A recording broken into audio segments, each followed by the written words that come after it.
stop skipping the process. Just stop skipping the process. I know that we all face our own challenges, and I know that as an adult sometimes it's easy to get frustrated. It seems like there's more steps than necessary. It seems like we have to over explain ourselves. It seems like we have to jump through hoops all the time just for some things that should just happen. But I also know that there's those of us who want to change some of the things in our life, but we're skipping the process. We just feel like we should be able to get from point A to point Z without having to go through everything. I want to use this analogy with you. When you get a piece of furniture or maybe baby equipment or bicycle or whatnot from the store, and it comes in a box and it has all the pieces, and you take them out, I will tell you that I myself am guilty of this, but there are plenty of you that have done this too. You take everything out. If you're feeling good, you might look at the diagram, but generally you just start putting things together. And then you put them together and you see that there's an extra screw or two, or maybe even an extra part that's sitting there, and you're like, oh well, I mean, it looks together to me. We got it together. I mean, who needs it? They just gave those extra parts.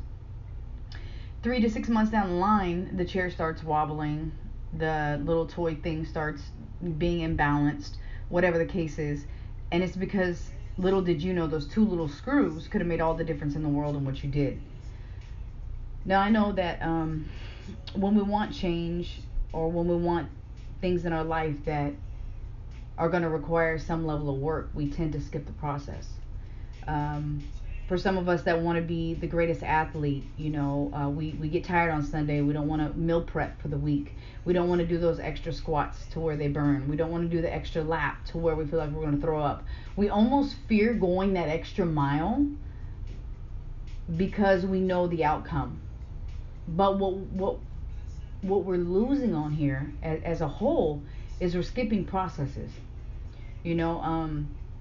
Even with relationships, you get with somebody and you don't discuss the important things, right? You get with them, it feels good, you guys get together, and that's it. But we skip the process of going, what's important to you? What's important to me? What's something I can't deal with? What's something you can't deal with? And then see if it fits. See if all the parts fit. See if it goes together. But instead you skip that process, and then down the line you realize that all those parts that you probably should have talked about and read about were the very things that tore you apart, that made everything crumble. That's the same thing. I've got some friends who have struggled with maybe drug addiction or alcohol addiction, and I've watched people lose their life to this, and it's never been fun for me because I've lost some real people to it, and it's really been hard.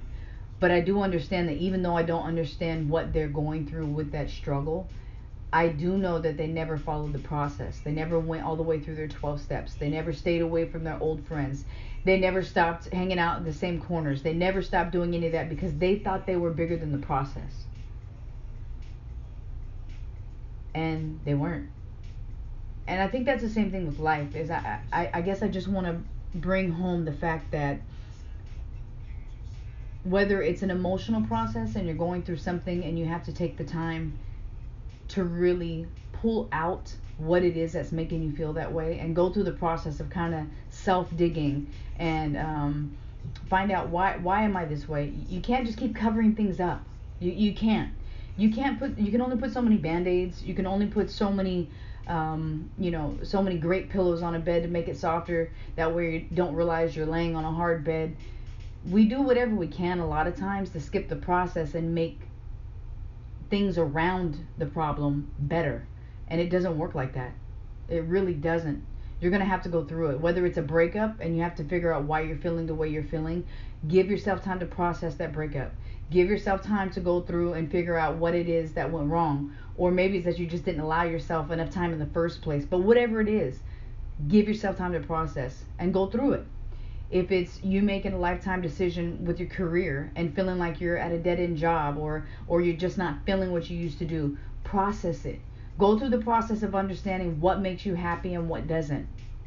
Or whether it's deciding whether to change your lifestyle, be it a diet or a new fad, or hopefully not a fad. Let's hope it's a better lifestyle. But Go through the process it. A lot of times people will go, oh, I'm gonna work out, I'm gonna start this new program, and they jump in. And when I say jump, they were like, oh yeah, I went to the gym today, I was there for 4 hours, and I worked out, and I'm ready for this.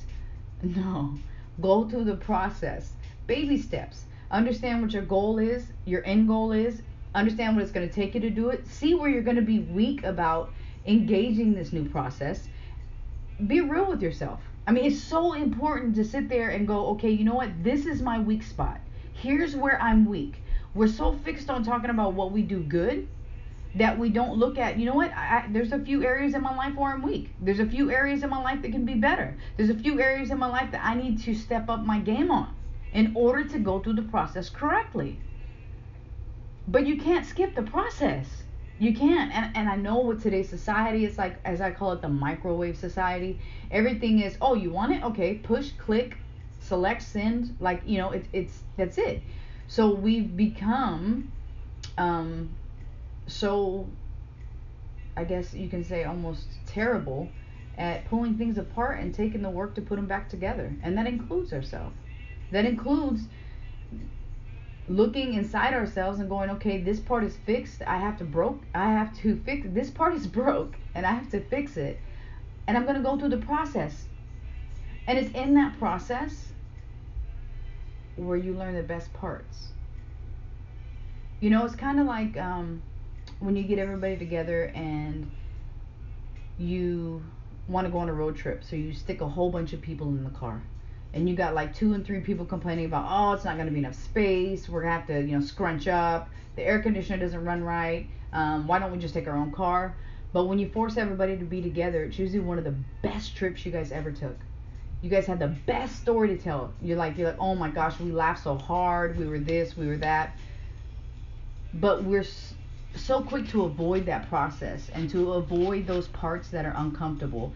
When in truth, the beauty comes from the process and from those uncomfortable moments, but we don't even want to get close to them. We just want to keep operating like, you know, we can run on being impartial forever, and you can't. You have to use all the pieces to the process, all the nuts and bolts in the box. Read the directions. Identify your weaknesses. Identify things you need to work on. But whatever you do, don't skip the process. And look at yourself every day. And remember, you can, you will, and you're so worth it.